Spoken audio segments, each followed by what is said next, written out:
Welcome to the Wellness Esquire Podcast. I'm Ariella, and I'm so excited for you to listen to this conversation with Elizabeth Garvish.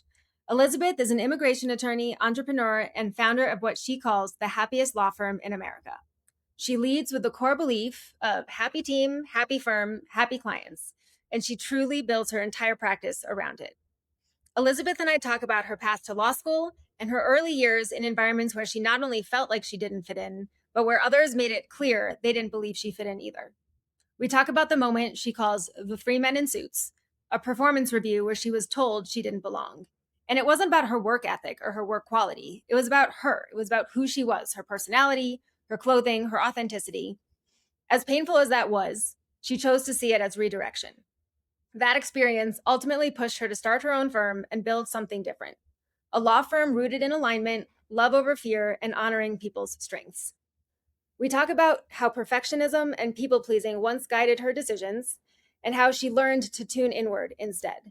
We talk about some of her bold choices, like calling off a wedding, becoming a mother of 2 sets of twins on her own, facing unwarranted bar complaints, and more recently, moving her entire family to Spain because, as she would say, the vision had been calling her for years. We also explore how happiness and well-being aren't soft concepts in law. They directly impact performance, client outcomes, and leadership. Elizabeth shares how regulating your nervous system, shortening your refractory period, detaching from outcomes, and choosing love over fear can transform not only your personal life, but your legal strategy. She believes lawyers don't need to be stressed or miserable to be effective. In fact, she would argue the opposite. And her successful law firm shows she's really onto something. This is a conversation about intuition, surrender, resilience, and redefining success. It's about listening to that quiet inner voice instead of the loud external noise, and proving that practicing law can feel purposeful, creative, and joyful. Elizabeth stands out for the intentionality and love with which she lives her life. And I'm so grateful for her for sharing her story so openly and for the way she shows us what's possible. Thanks for listening and enjoy. Thank you. Thank you for doing this. I know I'd mentioned to you when we first connected, whenever that was, that I was going to do this. And then I hit pause and here I am back. I'm doing it. And obviously need to talk to the person who's building the happiest law firm in America. So I want to start with what led you to law school in the first place? And as much in a nutshell as is possible, how did you end up doing what you do now? Okay, I feel like we're on this journey of self-discovery, like from the moment we're born. And we might get our cues from like the outside of us, or if we're lucky enough to like start getting the cues from the inside of us, we'll probably get on our correct path faster. So like law school for me was just, I'm an achiever, a perfectionist.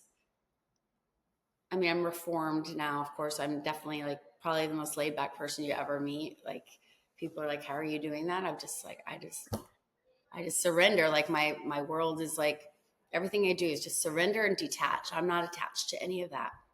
I'm right here in the present. But law school was like, okay, I graduated from college or it's just all that pressure to achieve. And, you know, when I was, we moved from like Indiana to Texas when I was, I don't know, just entering high school, and it was a very small town. And, and the school just wasn't, I was like, I felt this urge inside of me. And this, now I'm continuing to understand what that urge is, or that voice. You got to go to boarding school. Like, you can't be here. This is not your path, Elizabeth. And I'm like 12. You know, this is not your path. You got to get out of this town. This place is not for you. You shouldn't be graduating from school here. You need to go. Ask your mom. It's like, Mom, I'm going to the American school in Switzerland. And so we didn't quite end up going there, but I went to a school in Dallas, Texas, like a very good private school that had a boarding department that was like an amazing, like, you know, and so it was kind of like still understanding I have a voice, not really understanding that, but also like mostly getting my cues from the outside of me. Got to get good grades, got to go to college, what are you going to do after college? Like, you better go to, what maybe the voice was telling me was something different, but I wanted to please the outside. So, okay, I'll just go to law school. Maybe that'll be good. So I'm 21 years old, end up going to law school, and kind of discovered at law school that I don't know if this is for me, because much later on, I continued on my journey of self-discovery, and I was using some of these tests. I'm like, okay, well, I've heard all about these tests like Clifton Strengths, and especially for me, but also for my team, the Colby test. All of us need to say, oh, who are you? What are you really good at? And I turned out to be a positivity number one, Clifton Strengths. And I was researching a little bit about kind of how the law field it's pretty negative. We have to look for everything bad. We're constantly we do good if we look for bad. And so my journey in law school was like, now I look back at it and I'm like, I'm a positivity number one, but in law school, like, pessimists win. And they actually did an experiment at the University of Virginia about this. So that's how I ended up in law school. And I almost didn't, I graduated and I was like, I don't know if this is for me. I almost went to Chile to teach English, but I managed it. I took the State Bar of Texas, and I did take a year off to go and study language and kind of work abroad. And then I came back and got my first job in immigration. So walk me through those first few years of practice and your experience in law firms, and specifically talk about how you did or did not fit in those environments. So I felt like back then it was, there were a few maybe women-owned law firms, not a ton. Like, it was, it's still like that today, but I felt like, I literally, when I got my first job, the only interest that I had was speaking Spanish. And that's how I said, I'll apply to jobs where I can speak Spanish, because I was really interested in languages. And so that was my first job. And I was like, my eyes kind of opened up in that first job. I was like, I started to see what we were doing for clients. And like, we got to meet with the people. We got to do something for them. We were helping a family. We're not only helping maybe a business, we're also helping a family, and we're giving them a better life. And I was like, I don't have to fight with another lawyer over whatever, a divorce or a litigation matter. I can advocate for someone and I can change the world that way. And I was like, this is for me. And so that was really great. But I stumbled along in a few different places, like a small boutique, and then I went to a nonprofit. And then the first like 3 jobs I had, and then I just kind of, worked in another small law firm. And they were all, the thing that was in common were these kind of men bosses that were, I don't know, not exactly like, let me help you, let me lift you, I'll like help you rise. And I didn't feel a lot of support. Like, I have said after that, and even when I got to the big law firm, like, I did actually decide to go into big law and learn business immigration. I moved for the job, and I had 2 great bosses, but the majority, they would not care if I was hanging on a ledge. They would step on my fingers before they lift me back up, because it wasn't the thing. And I get it. I mean, like, that's okay. I mean, they wanted me they weren't interested in what I was good at. They weren't interested in my strengths. They were interested in getting me to, do what they wanted me to do. And what I found in having my own law firm is that when you look deeply into the people that you have, and we have a core value, happy team, happy firm, happy clients. So when our team is happy, when they're leaning into their strengths, when they feel seen and heard, then they're going to do better for our clients. It's kind of this effect. But that wasn't, back when I started, that really wasn't the thing. We weren't really seen as individuals with strengths that we should develop. We're seen as, I need you to do this. And the other thing that I, was kind of a thing that happened a lot of times, the suppressing of, you know, like even my self-expression of like style, or I had to look a certain way, and I had to, and I'm, you know, and I always had a unique style and all of that, but I would find that I was getting criticized for that. I'm not going into court. Maybe I'll go to immigration, but so it's just interesting, kind of this like control and putting people in their place. And I see that as a theme throughout, like probably corporate America, but definitely big law. And I wanted to do something exactly different from that in my own law firm. So, were there specific instances that happened that led you to realize, oh, wow, this is really not the environment for me? I got to get out. I don't necessarily know what out, what looks like after I get out, but this can't go on any longer. My dad was a doctor, but an entrepreneur as well. And he owned his always, you know, he was probably a Colby quick start 9 like me. So he's going to say yes before he knows the end of the question. He's going to, you know, take bold moves and go and do things and make his own destiny. And so I knew that was probably in the cards for me, but fear holds you back a lot. Pleasing those around you, security and safety. And so the biggest thing that happened to me, and I'm so grateful that this happened to me. And I think that all these things that we equate or define as bad are not necessarily bad, because they have to happen in our journey to get us on that right direction, on that aligned path that we need to be on. And so that's why I just don't get upset too much about things like, oh, you called off your wedding. Oh, you got fired. Oh, no, those are things that are supposed to be happening because there's something so much better for you. You've got it. You're down the wrong path. And if you stay there, you're not, it's going to, you know, you're not going to get to where you're meant to be. So I call this story the 3 Men in Suits. We merged into a much bigger law firm. I was at a boutique, not it was like a boutique big law. So probably 200 lawyers, but we merged into a much bigger one that was nationwide. And so I had new supervisors. The lawyer that hired me, and then I moved to Atlanta because I was in South Carolina. Then I moved to Atlanta, and I had two bosses named John that were and my dad's named John. And they were parental or father-like. They were caring. They were thoughtful. And, you know, those two out of all of the people that I worked for, like, always stand out, you know, and the way that they showed up and, you know, we moved into this bigger law firm, and I had different supervisors. And so it's time for our review with these new supervisors. And I've been meeting with one of them, and, you know, going through my cases. I'm handling big cases.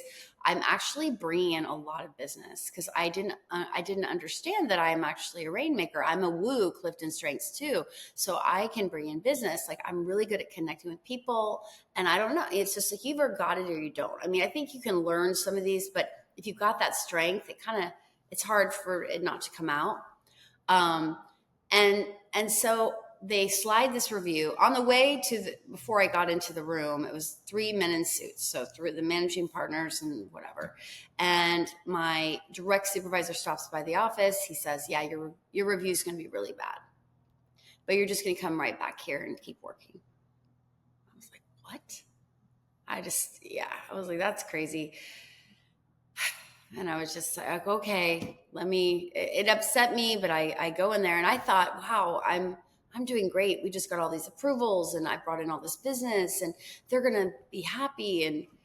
And cause I know the reality. I mean, it's a numbers game. It's like you see, okay, I filed this many cases. They're approved. Oh, I brought in this much business. It's not like it's something else. But so they kind of tossed this review over to me. I hadn't seen it in advance, and I still have it. It's like all ones. 5 is good, 1 is bad. Scribbled, chicken scratch handwriting, does not fit into the group, does not fit in. You know, that was kind of the theme throughout. Yes, you know, does bring a modicum of new business into the firm, but very downplaying any good, because you could say, wow, you're good at that, let's help you support you in that, and let's see what you're good at and let's do this. But no, they were like, you need to change. You are not, the skills that you have are not what we want. You don't fit in with us here. And I'm like, okay. And I didn't think any of that was true. So I'm like, they're just liars, and they're just lying, and they just don't care, and they're just shoving around and bullying, basically. Um, and, to get me to either leave or just submit.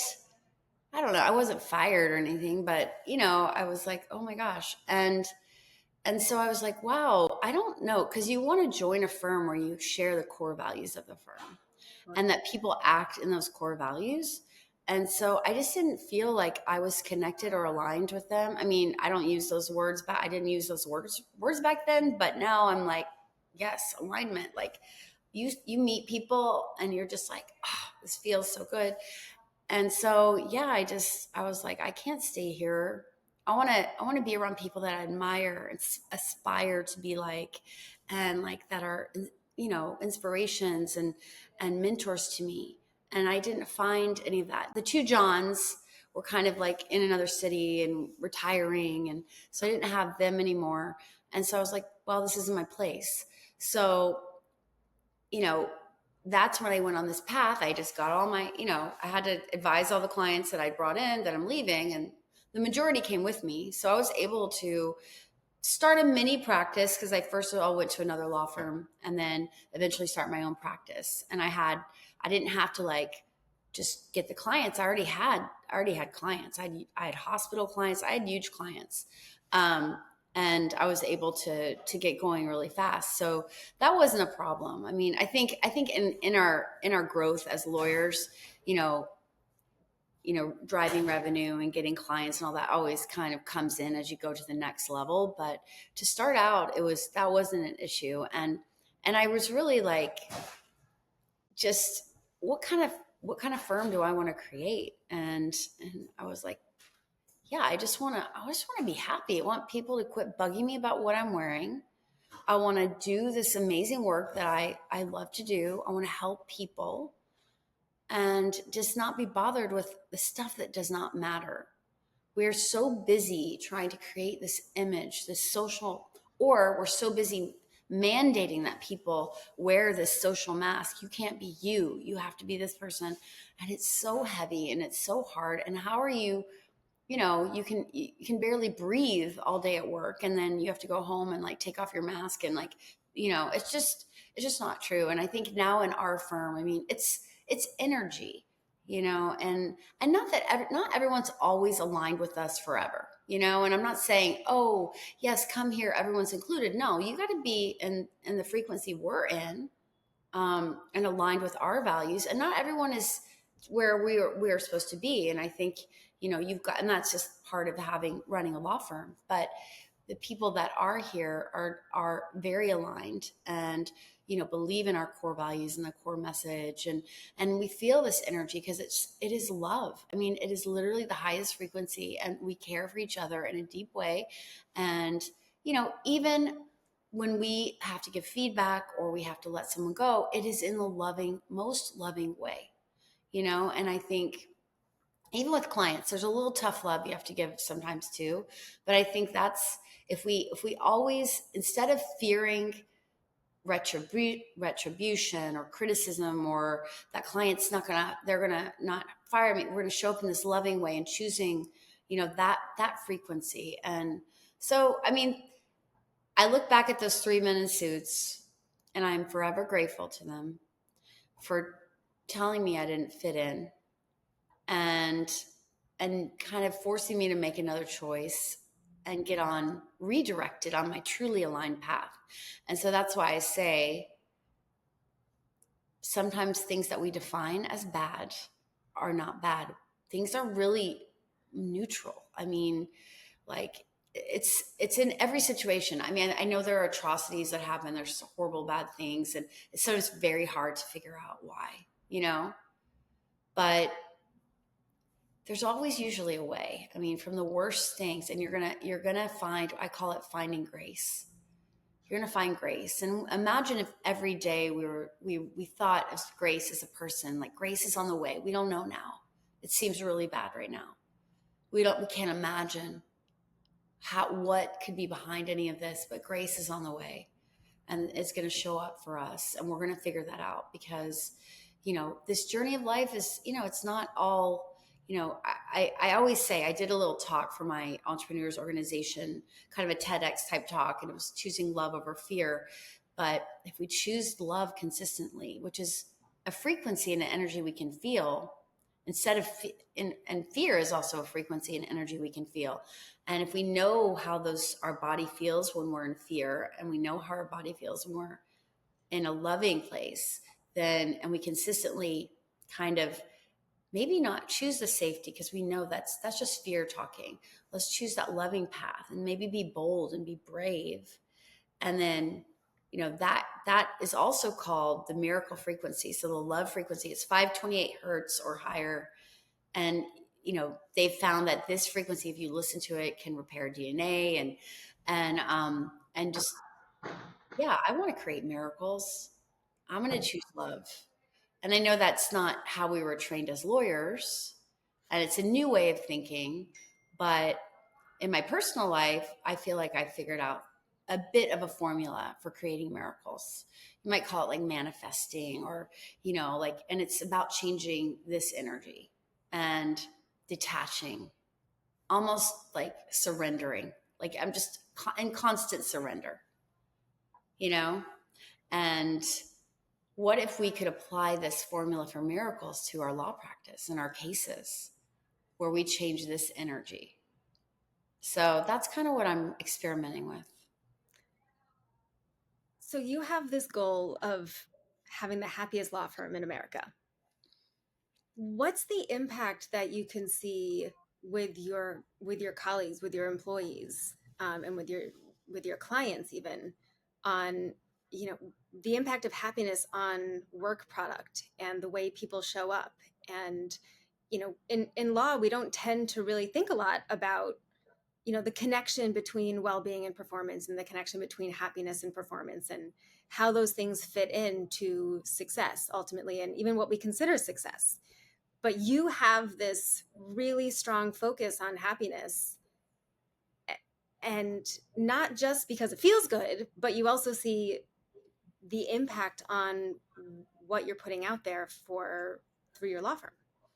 Well, I didn't feel happy. I wouldn't be a lawyer anymore if I had to work in the field the way it was. I did not feel happy. And I started on a search for, how can I be happy? I mean, no one cares about my happiness except for, maybe my mom and dad, but like, I'm the one that is going to create my life. I have to find and, you know, I definitely want everyone around me to be happy, but I want to be happy.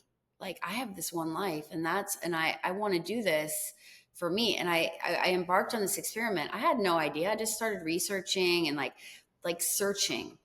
And then I would, what I've come to do now is I ask for signs. I mean, you can pray, and even the way that we tend to pray, and the way that we've been maybe trained is, oh, we have to be humble. Do we deserve it? Are we worthy?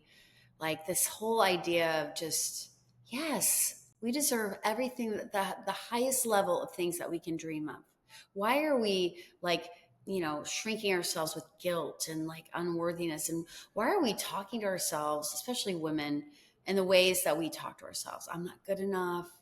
I'm a failure. No one likes me. I'm fat. Like, you wouldn't tell your best friend those things. And I found that when I shifted, like, and it took me a while to really, like, this journey of letting go, this experiment of, being happy, because I want to float through the world. I want to walk through calmly in peace through the hurricane that is life. Literally, we see the chaos going on. It is not up to me to like punish or teach people or, you know, I don't know, like get horrified over everything and just get my nervous system all wrapped up. This is a new lesson I learned. I went to an ashram this summer. I was like really having a hard time with, I mean, compared to normal people, not as bad, but for me who stays in a pretty good place, I was getting like bothered and horrified and not understanding. I felt like I still feel this sometimes. I'm like, if I stick my hand through like this other dimension, it's like something is off, you know? And then I figured out through like some breathwork meditation that it is not up to me to like be horrified by all of this, like constantly, like to constantly be in that state of stress, to constantly be fighting, it is up to me to rise to my highest frequency, show up in the highest level of love, show people how you should do this. Number one, because I have to stay calm and in peace, and it's only me who's going to create that. And now I have my team, I have my children, and there's a method to that madness to weaken us through these horrific things that are happening in the world and in our country, and they want to weaken us. And I need to be fortified and strong. And I actually talk to clients and I say, listen, we just got to get fortified right now. I'm not going to tell you everything that's going to go wrong, but you just got to get strong. You got to get your energy right and start gathering information. And I have a lot of amazing, like, immigrants come to me. Maybe they're students. I mean, these students are just spectacular. They're juggling so much. And I just, I've got to remain fortified. And so if I remain fortified and I remain in that loving space, then I'm not giving in to any of that. Like, because none of that, this present moment, none of that's going on. If I hold on to this horror or horrible things or, injustice that's happened in the past or a denial in a case, and I just hold on to it and I'm blame and guilt, and I'm not going to be functioning in my present and my future in the right way. It's hard to let go of things that fast, but Joe Dispenza talks about a refractory period. So when something traumatic happens, you like, we have this reaction. Like I think about it like this. Oh my God. And then on my exhale, that could be over for me. And then I'm on to the solution. Sometimes things really bad happen. My refractory period, I might need like pizza or ice cream, or like I just might need to lay in my bed and watch Netflix or just hug my kids or something, or walk around the neighborhood. You need more time. But thinking about like, I'm going to limit the time that I'm going to be in that state, because things are going to happen. And as I said, we're going to define them as bad. We're going to let this past kind of hold on to us. It's going to weaken who we are and our ability to create the future that we want. So, I mean, it's up to us to stay present and, not allow all of that to happen. And I truly believe there's a great book, Florence Scovel Shinn, and it's The Game of Life and How to Play It. And it's like 2 hours to listen on Audible, but she wrote it in 1925, and it's about, our thoughts and this energy that we keep. And then she talks about some of the spiritual laws, which I was like, oh, that's so cool. There are spiritual laws out there. There's, and karma is there. What you put out will come back. And so if I put enough love and goodness, and I don't know how or whatever, and it's not like I actually feel amazing when I'm doing something for someone else. It doesn't always deplete me. Yeah, I've got to take care of myself. But if I do something good and I protect or help someone else, that's just not going to take away from me. It might actually make me even more abundant and more happy. And I think we're in this loop of believing that, if we do anything good for each other, it's going to take away for us. If we protect someone, it's going to take away from us. And this idea of karma, and everyone out there is kind of spewing all this judgment and hatred. And I feel it a lot right now. I don't have to do a thing, because you will get what's coming to you at either in this life or the next. Like, it will come back. And that's what that means. Like, so but it's my job to put as much good into the world um, as I can, and love myself. I mean, don't be a pushover. Like I believe in tough love. I believe in being firm about things, and I'm not going to have a lot of emotion around certain things, but um, so love is the answer, honestly. And I think if we think about things in a different way, we're just so busy reacting all the time. We're in fight and flight, and we're not able to really create. And I feel like the political situation, and then the media coverage is geared to keep us like in that high state of, you know, high beta brainwave, where we're just like, we're all just always on. And then that's for a wellness aspect. That's not good for you. I mean, you can't maintain, that's only for when you need to run from a lion, or when you have to, those are for short spurts of time, which is important, but we need to really, regenerate. And that's why meditation is wonderful. And I love doing meditation because, I can, through the frequencies and through like going to nothing, I'm like going to a different state of consciousness.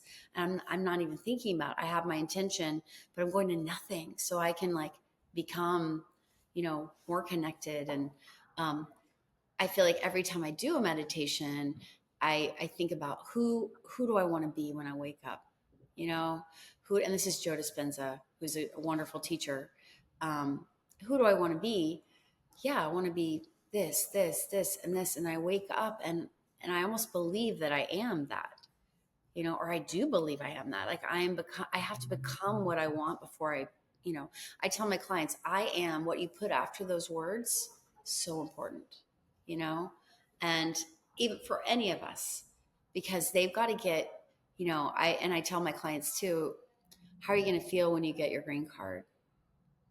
Joy, happiness, relief, like excited.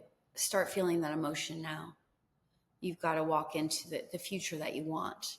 And if we focus on what we don't want, if we are allowing our nervous system to be weakened by the outside environment, then we're going to be farther away from our goal. Because fear is a frequency that is very slow, and we can't get a lot accomplished if you look at it like an energy wave, And love is a faster frequency, like if you look like an ocean wave, but it goes very fast.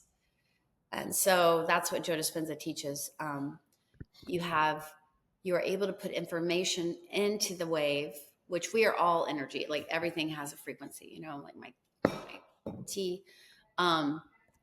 If you put information at the point of rest. So if you have an energy wave that goes like this, you've got like a point of rest here at the peak, down here, down here. So you can only say, I have my green card. I'm happy. I met the man of my dreams. I'm, healed, or whatever. You have this, you only put the energy in at those points of rest. If you're at like, physical matter, the slowest form of energy, or at a fear state, or, down in your vibe. If you are like meditating and like you raise your frequency to a higher, where your energy wave is like so many points of rest, then you can put information in. I have my green card, or I am a green card holder. I am a mother. I am, whatever, all the things whatever you want. I mean, a lot of people try to heal themselves in those higher frequencies. But I think that's a science about it. I mean, because we are all energy, whether we like it or not. We're a bunch of vibrating at cells and atoms, and those, the more ordered and the higher the frequency that we walk around in, or can access through like meditation and other states of consciousness, like breath work, the more we're going to be upgrading who we are, and we're able to, increase our well-being. You live your life with so much intention now, and you're really designing your life and your career, and you're so in tune with yourself. I mean, this, you're next week moving to Spain with your family, and you do these things that other people might, you've shared that people say to you, you're so brave, you left, you were going to get married, and you realize, nope, not the person for me, not the right thing, not going to do that. You have two sets of twins that you have on your own. People have thought that's incredibly brave, and it is. And now you're moving your whole family to another country. You own a law firm. Yeah. What allows you to make these decisions and just feel so solid in them? When, especially when you look at so much of what happens, and certainly in our industry, but also just in our culture of, people, it's so easy to simply get stuck on autopilot and to just think, well, this is what I have to do. And no one, everyone's going to look at me weird, or no one's going to understand, or we get all these fears and judgments. And you don't worry about any of that stuff. You just tune in and decide, this is what's right for me. Here we go. Yeah. I mean, I think that inner voice that told me you need to go to the American school in Switzerland, it was always there. I just didn't, and I did listen that time, back when I'm a kid. It's always been there. I haven't, like, now I'm just listening more, and I'm listening more to my inside than to the outside. Believe me, my mom was like, what are you doing? I've been dreaming about going to Spain and having my boys be in school there, and then now the girls.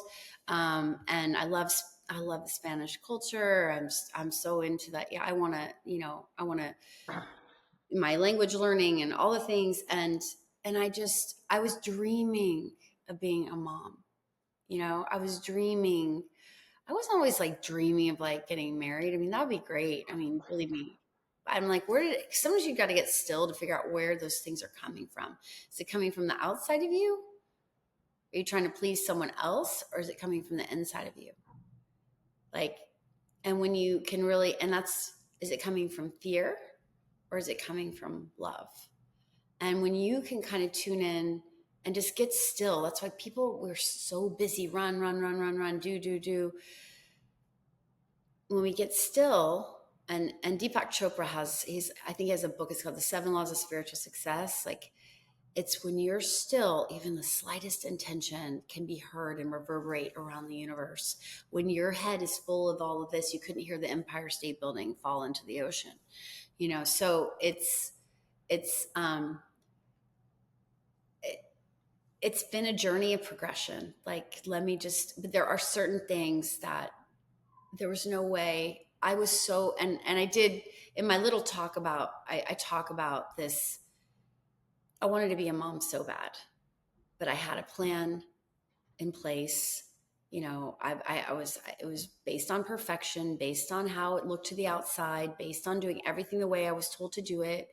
And I couldn't break free from that. It was, I was even too scared to do anything. And something happened, like, really bad, actually. And I talked about it on LinkedIn about, like, I was working, I was basically took all my cases to another law firm and was working there, and supposed to, I was ready to go. I had team that was lawyers that were leaving with me. We're ready to start a new law firm. I just moved to Atlanta. I wasn't quite ready to start my own law firm, and I just needed a place to land after I left the big law firm with all these cases. And so they were not happy, and they just, you can go to LinkedIn and read about it, but they filed all these bar complaints against me. And since they said I broke into their office and stole their files, I was like, I just was moving out, I just crazy. And they were harassing me with all this. I'm members, 3 state bars. They filed all these complaints, nothing to do with any client work, nothing to do with any of that. They were just saying, you broke into our office, you stole, just making up a bunch of stuff to hurt you. And so I was like, how am I going to, I cried every day. Supposedly this person was supposed to be a friend. It wasn't. And at this point, I kind of was really like, I had to get lawyers to like help me through these bar complaints and like go through the whole process. And eventually I forensically investigated them, and there's like a lot of bankruptcies and like 1 bar reprimand and some other things and foreclosures. And I just sent like this stack of papers to the bar, and like that ended everything, because they complain, then you rebut, then you respond, and it's just like harassment through a state licensing agency. But so that was like when I first started the new law firm, like I was just moving 14 years ago. And I was so scared that, to even like explore going to the doctor about like, could I, freeze my eggs or what was I going to do? What was that even look like, And when this all ended, basically it all ended with no violation. I mean, whatever. But I was like, I had a file that I used in my computer to hold all of this documents and stuff was labeled Satan. I was like, oh yeah, I just defeated Satan. I can have a baby by myself. And so that started my journey to go and have a baby. Now, of course, there's other journeys that happen. Like things don't always just get you make that decision and things just don't get like miraculously better. Or it's not like you don't have other obstacles in the way, but what's meant for you. And now, of course, I can thank those people for my 4 children, basically. I mean, definitely for the twin boys, because they showed me the strength that I could have. So I think sometimes when bad things happen that we think maybe are bad things, they're just to kind of put a mirror in front of you to show you what you've got inside. And then, so now I'm like, I've forgiven completely the 3 men in suits. These other people, like, I'm like, you're forgiven and I love you because you helped me get to this point. Like I have my own law firm. I have these beautiful kids. I don't know, would I have been brave enough if everything in life was just so easy, or I just was stuck to the plan and just kind of let it flow and just didn't take that bold action? I don't know. But yeah, I mean, with the having the boys, I finally got pregnant with the twins, and that was a journey.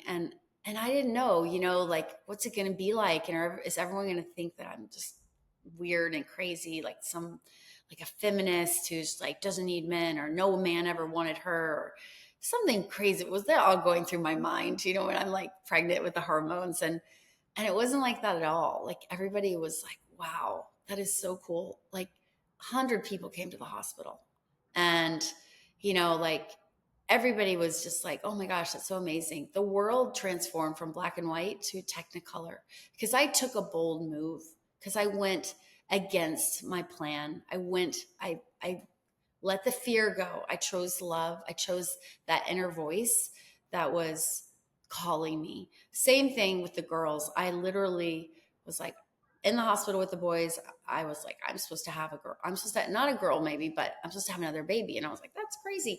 This voice just kept going and going, and so that got me, finally 5 years later, I was like, all right, I'm going to call the doctor. I had 4 embryos frozen on ice.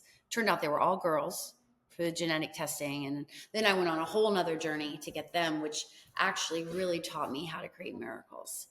Because I was backed up against the wall in a lot of ways with that process. But I also was constantly asking for signs. So like prayer, meditation, or like if you ask for a sign from God, the universe, your higher self, like your guides, whatever you want to call it, it will show up for you. I mean, the universe wants what you want. God wants what you want. Like there's so much, like, it's like all of that.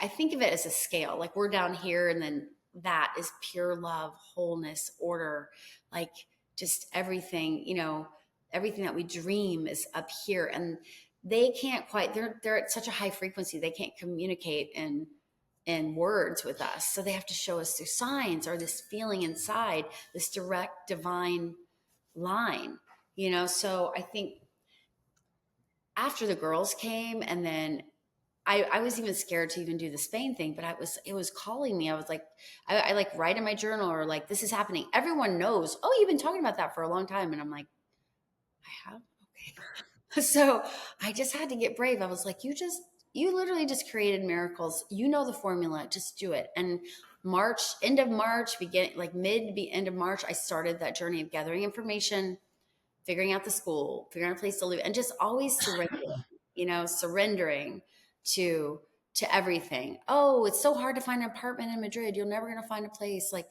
they're always rent really fast. I'm like, I'm going to find the perfect place. I want to find the perfect place.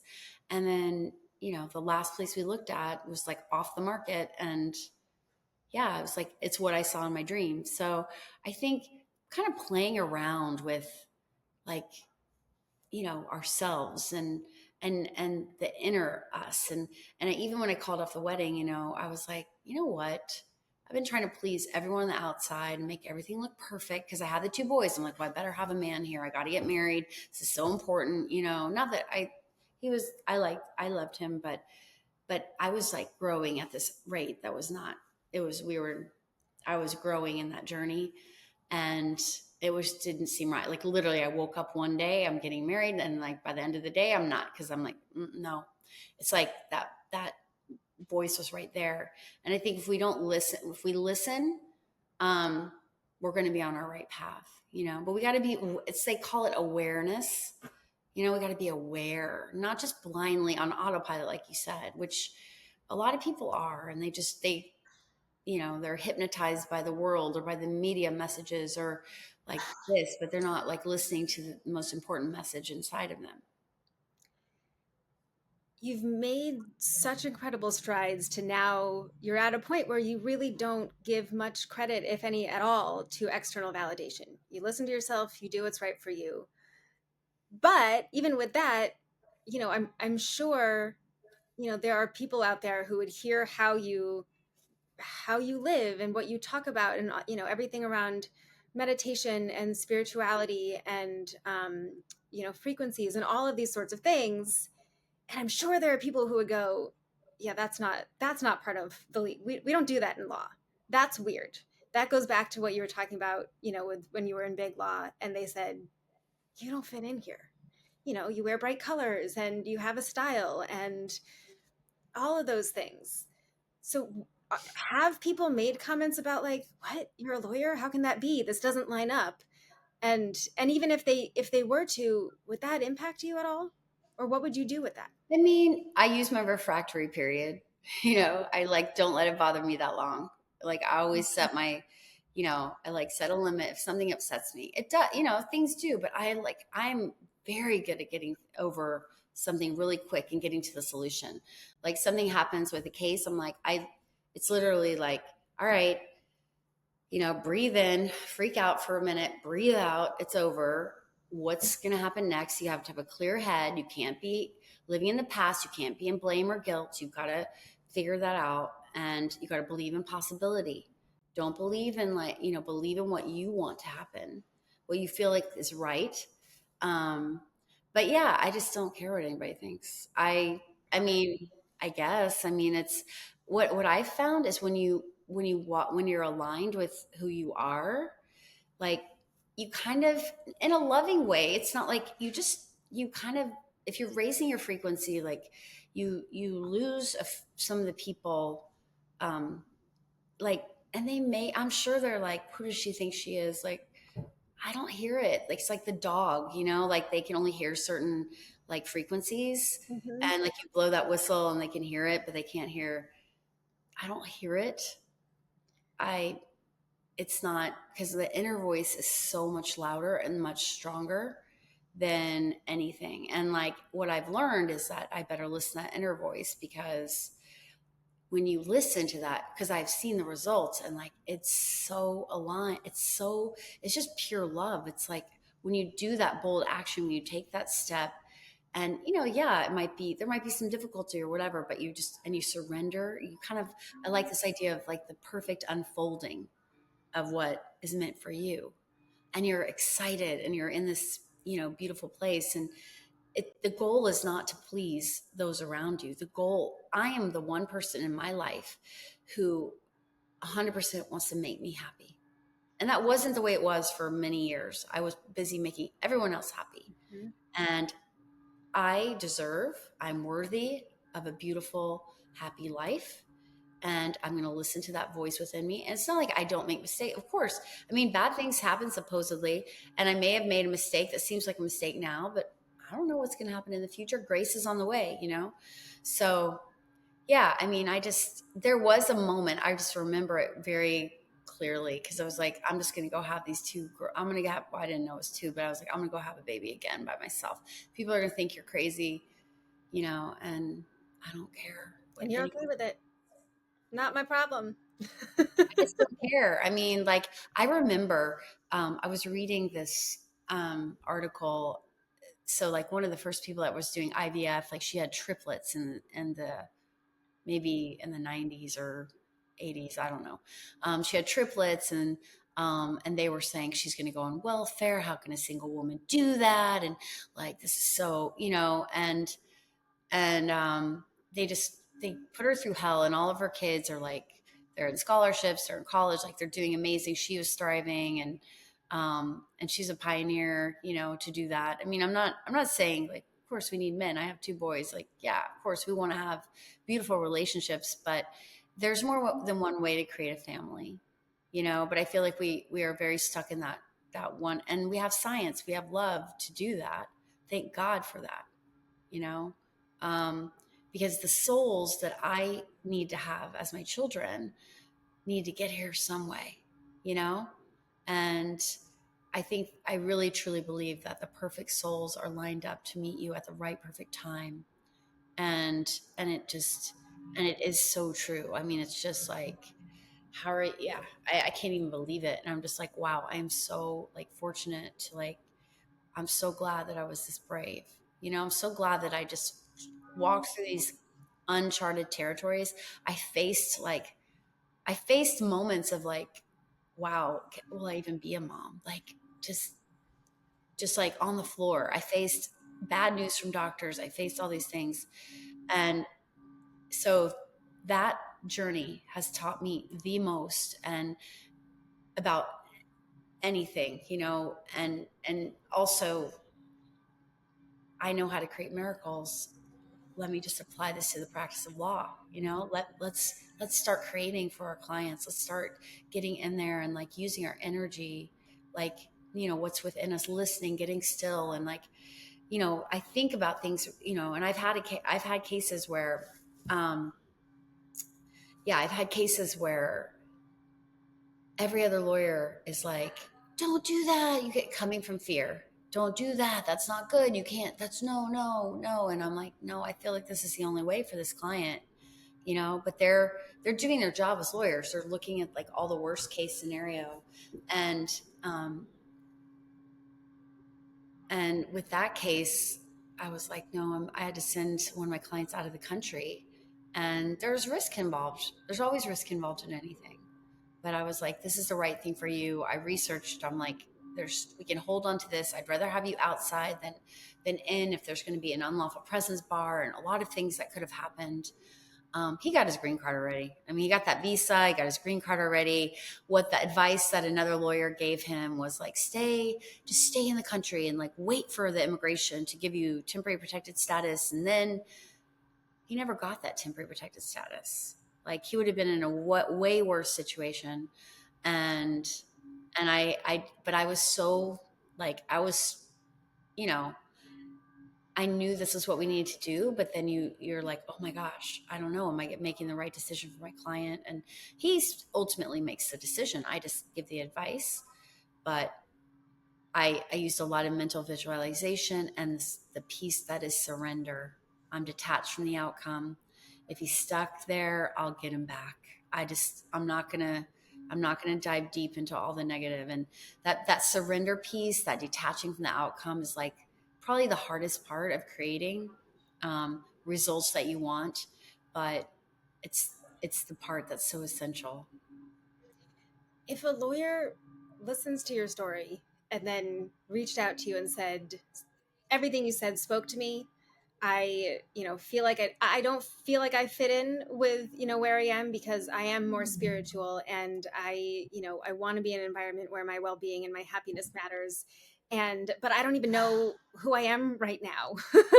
And, and I know something needs to change, but I don't even know where to start. And I understand mindset is a big part of it, and tuning other people out and tuning in. But what would you tell that person they can do? Like just an action step tomorrow or today. How do they begin designing their life to fit them?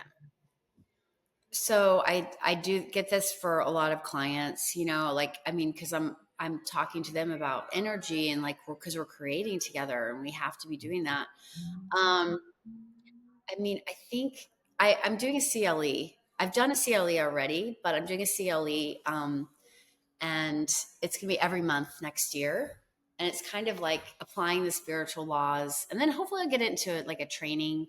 But I think it's that first step on that journey of self-discovery, like getting still within yourself. And and I think like one big tool that, it's getting to that awareness place, not being just on autopilot. Are you getting your cues from the outside or from the inside? Um, are you acting out of fear or out of love? And like kind of understanding how those two things feel like. I mean, it may take, many people just want to rush through everything and just like don't ever have time to like sit. Or I mean, it could be a meditation, it could be a walk, but it's literally like, um, I have colleagues like, oh my gosh, I don't know what to do. Like I need to, I have an employee who's not, not performing. And it's just like, what should I do? Should I keep her, you know, get rid of her or whatever? I'm like, you already know your answer. You know what I mean? It's within you. So like, I think if we start to like get still, there may be some like layers that we've got to peel off.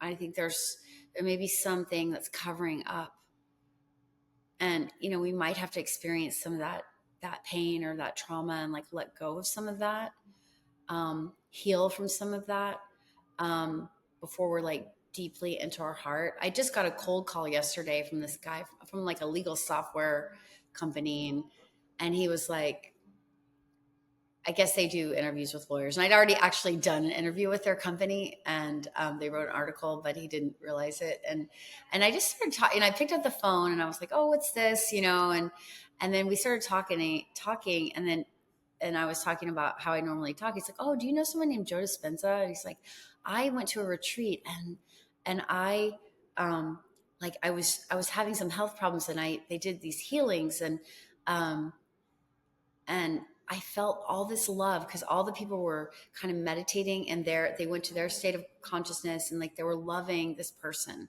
They were just feeling in their heart and their brain the intention of like healing or ultimate love for this person." And he's like, "I felt something in my heart that it opened up, and like now I walk with this heart like always." And I was like, "Oh my gosh, who are you?" Like a cold call sales guy.